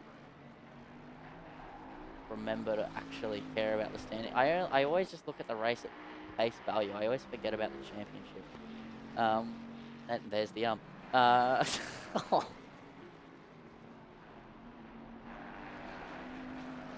double But yeah, I always fail to remember the championship. As time saying, making curves bouncy, hoggy, standing on the straight. It's spooky.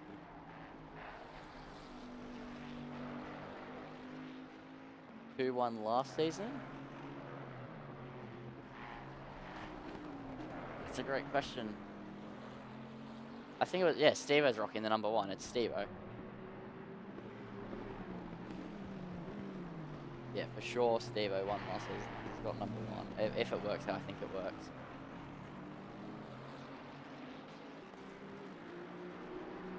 I'll figure it out. Give me a sec. Matty will get, so long he gets 267 if he holds P2, I think. Bloody hell, that's a lot of points. Oh, come on, Lindsay. You've just said it's something you want to improve on.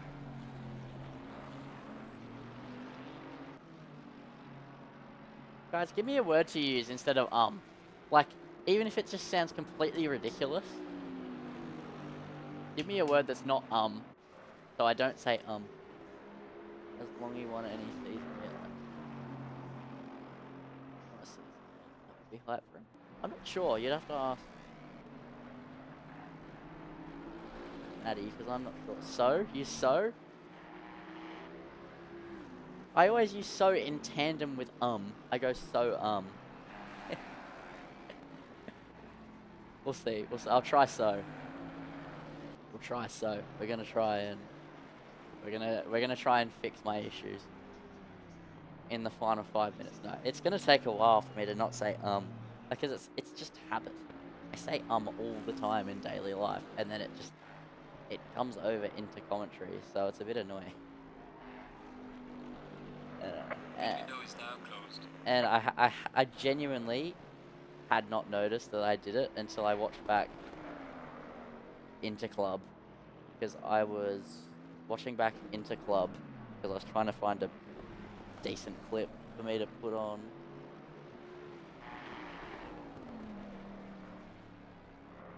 Stretch the so gives us some sass. I'll give it a go. Yeah, I was watching back Interclub, and so I was trying to find something to put on like my social media, just to. 'Cause I haven't posted in ages because I haven't had a moment that's worthy of like actually posting. And so I was watching it back, and I was like, "Holy crap! I say a lot." 204 for 9th, so equal points. Yeah, I think it's close to equal points then. If it's 64 points the gap. 267. Holds P2. No, it's the 63. It's 1 point difference. I'm pretty sure he's 64 points back.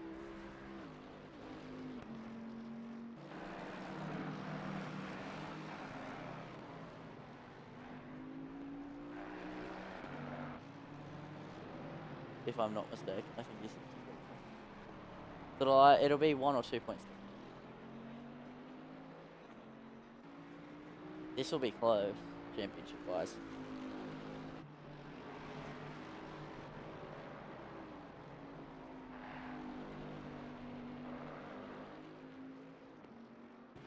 I don't know. I guess we'll find out soon, so we'll wait and see. No, he's 63 back? How does that work? Oh, wait. Oh, yeah. Wait, no. Yeah, he's 63 back currently. Okay. Well, then, yeah, they'll be tied. Damn. Fair enough. Okay, well, that's championship on then. Let's take the camera off Steve-O, because Rhodes and Old Man Race are quite close together. We're in the final 2.5 minutes of this race number 2, and after a bit of faffing about, a little bit of looking at the standings. So if it ends the way it is currently, they would end on even. Oh no, because Henderson. I understand the way Steve does the points. Oh, yeah, look, I don't. He explained it to me once, and I was like, oh, okay, that seems fairly simple. It's not fairly simple. Henderson's gotten. Oh, that's deep there from Broads. Oh, he's in the gravel. That's a tire in the gravel. Henderson's jumped longy though, so they're not going to be tied on points. That was a great strategy from Henderson. What is it with him and strategy, man? He is absolutely mental. Oh, that's a beaten up Mustang. Anyway, so it looks like at the moment that Griffin should take this one home again. He's heading towards the final lap of this race, and Henderson once again rounding up the P2 if it all ends in the way it is. As Maddie, I think you're right, Steve-O should just maintain the lead in the championship if it ends in this exact order and Longy doesn't gain another place.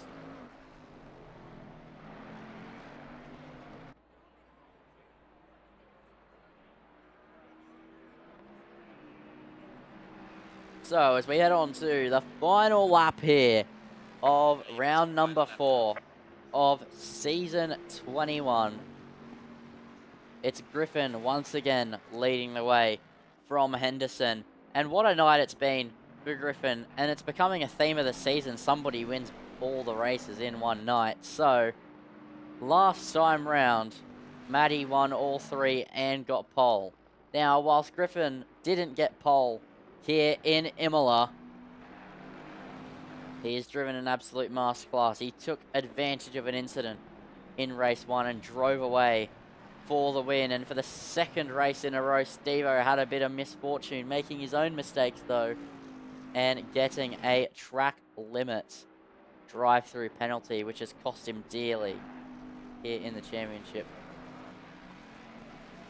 And Steve-O should hold on to the championship lead, but still not ideal. He will finish 7th as well to Longy's 3rd, so he should still have a reasonable lead, but not ideal. And yeah, Griffin has had an absolutely fantastic run of form in the last few rounds, but just hadn't been able to bring it home first. And then in race 1, he brought it home first once, and now all he has is a sector to go, and he'll bring home a slam of the 2 races.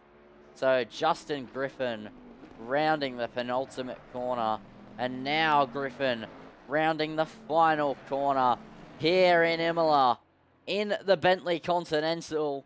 If Steve-O's not winning both, if Maddie's not winning both, it's gonna be Griffin, and Justin Griffin comes home for the P1 with a purple lap as well under his belt in this race. Nathan Henderson gets 2nd as well, and Longy will come home in 3rd position. Hoggy is now going to come home in 4th position. What a night of racing it's been. As thank you, Ron. I do my best. Obviously, when it's spaced out like it has been tonight, it's kind of tricky. And when it's at a track that's hard to overtake, solo, about 80 minutes, it's a bit tricky, but I do definitely try my hardest. But Steve-O actually comes home in 6th. He beat out Racer there on the final lap, which I completely missed because I was focusing on Griffin. Good one, Gary. Eden Nick. Oh, I've said So, Eden Nick comes home in P8. And everybody's leaving the server, so now we've got to stop because now we're not going to have an accurate look at who finished where. But yeah, Griffin, fantastic drive. Henderson as well take a bow. That was fantastic stuff up and down the grid. So congratulations to everybody. I think that everybody should be happy with their drives tonight, except for... I'm not even going to say except for Steve-O. He's had some good recoveries here. So Griffin comes home in first with the fastest lap, both races. Henderson gets P2. Longy rounds out your podium efforts. Then you have Hoggy, Parker, Reese, Racer, Edenick, Perkins, Broads is your top 10. Then you have Tobesire, Old Man Racer, MJ, Demon Boost, Grundor, Bradley, Ross, Bogdan, Lee, and then Maddie. So congratulations to everybody here tonight in the GT Challenge grid. It was a cracking effort from everybody involved. I've been Lindsay Muddle in the commentary box. I just want to thank you, Tash, one last time specifically, and thank you everybody for watching. It's your support that keeps us here and going at Sensational TV, and thanks for Fargone for letting us broadcast all of it as well. And I hope to see you all next week if everything suffices. I believe next week Green light. Give it we are off to... Are we off to where I think we're off to? Hold on, before I make a statement.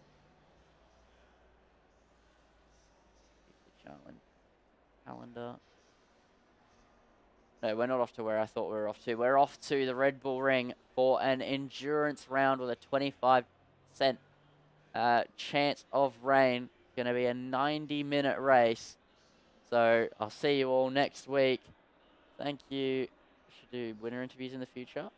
I've wanted to do that for a while, but I feel like I pinged in the past in earlier seasons and it never came through. I don't know. I'll jump in the call in a minute.